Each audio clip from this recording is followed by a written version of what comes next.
As I talk about a lot, we are going to be moving some horses out this fall, moving some out, moving some in. That middle of the order continues to churn, right? We have the top end where we have all our best horses, and eventually we're going to move some of those out and replace them with better horses also.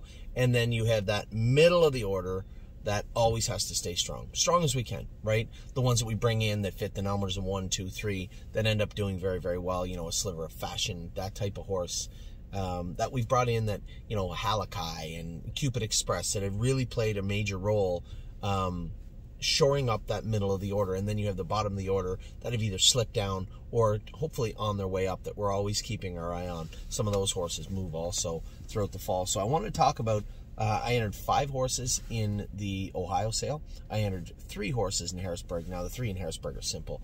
I've already had a number of people call me and ask me about Horn Player, ask me about Cutie Cumber, and ask me about Swinging Senorita. I know probably what they'll bring, and I will tell everybody right now, if they don't bring good money, a seller's price, I'll happily take them back, get them in full to top sires myself, and we'll sell them a year from now in Harrisburg. Now, some of you, my partners, may not want to hear that, so I'll keep a running tally on what the last live bids were. So if we buy back a Swinging Senorita, I will let everybody know what the last live bid was on that filly, and then if you want out, you're welcome to get out. Now, I'm also going to be watching to see what those mares in full bring, right?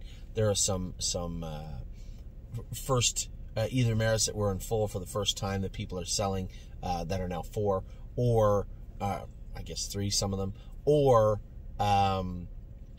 mares that they're moving on, farms are moving from. So I'm going to try and look at what our horses should be priced at. I know what I want for them right now, but as we look at the sale this year and see what the mare prices bring, I guess it's the second portion of the mixed sale. There's those 3-year-olds that are in there, 3 or 4-year-olds that are in full. So how much are what do they call them?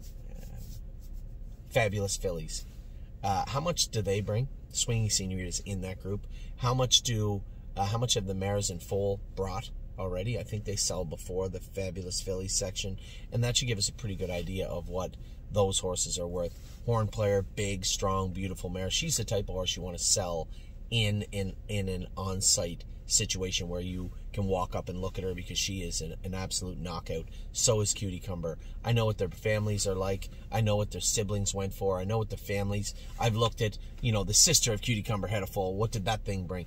All those horses brought really, really good money. So those 3 particular fillies should bring a pretty good dollar. And if they don't, as I said, I'm going to keep an eye on exactly where we were at, where the last live bids were, and then if you want it, we will make you an offer.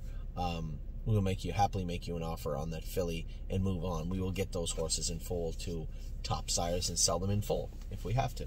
But I'm not going to get gypped on those 3 fillies for sure. Absolutely not. Now, quite a different situation and scene for the Ohio sale. These are 5 horses I just thought needed to leave, right? And good-looking horses that probably will sell decently in person. Alibaba, we're not racing her at 3. I've just seen her race poorly too many times at 2. She's raced, I forgot to watch her race last night. She's raced all these times this year. I'm going to pull it up right now, actually. She's raced all these times this year, and she's let me down, right? And that will happen. You guys have seen it time and time again. If the horses just don't come forward in the way that we need them to, there's not much we can really do about that. We put the work in, we put the time in as they did, and what they choose to do with that learning, so to speak, is up to them. 4th beat 10, 2-1, $1,000 made. So she's made $19,000 this year. But again, I see a lot of 4th beat 10, and then last week they went in 57. Looks like she was a little bit sick, but that seemed to be the theme, right? You know, Jim and I had talked a couple of times, and it was always, she scoped sick, she scoped this, she scoped that. It's not his fault. It just, for her, it's a stretch. It's always a stretch. Now she come 30-2. She shows a 29-3 last quarter here. She's made money out there, I guess. I guess she hasn't made money when you factor in how much it costs to train her and stake her. There's no way she made money, but at the same token, she's just not staying. I'm not going to keep this filly under the stable wing racing as mediocrely as she has all year long. It's just not going to happen.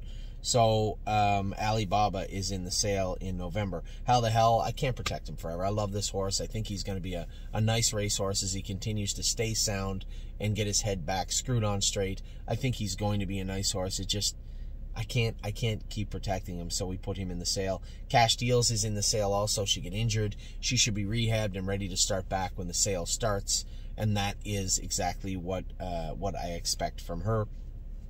But again, a filly for us with 8 wins and 50,000 made, there's nowhere to race this filly when we bring her back. Not for us. There might be a place in Dayton or Miami Valley or Delaware or somewhere where somebody might want her, but for us in Ontario, it's just not going to make much sense.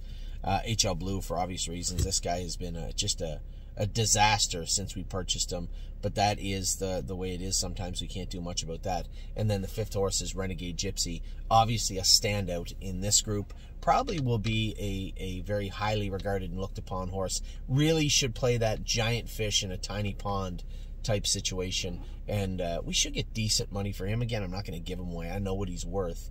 I just thought that given his situation, Indiana's closing, we're looking for another place where he can do okay. I just expected more from this guy this year, and that's not to say that he won't come around. You certainly saw it with Walk on the Moon, you know, how he came along after he left, and there's going to be horses like that happens exactly like that, but there's not much we can do about that. I'm only human. Our trainers that had the horses are only human, and if it's not working out for us, it's not working out for us. So with that, those are the 8 horses that we will be selling publicly over the next little while. That's not counting On Gate. That's not counting the preferred sale. We will be moving a number of horses out, and we will be trying to replace them with horses that I like to say can make that immediate impact. These guys, for whatever reason, aren't going to do that right now for us. So with that, I'll let you go. I hope you understand. If you have any questions, you have any queries, you have anything you want to ask me about any of these 8 horses or any of the other horses that potentially may be up for sale at some point, feel free to drop me a line, and I'll be happy to talk to you about that. Take care.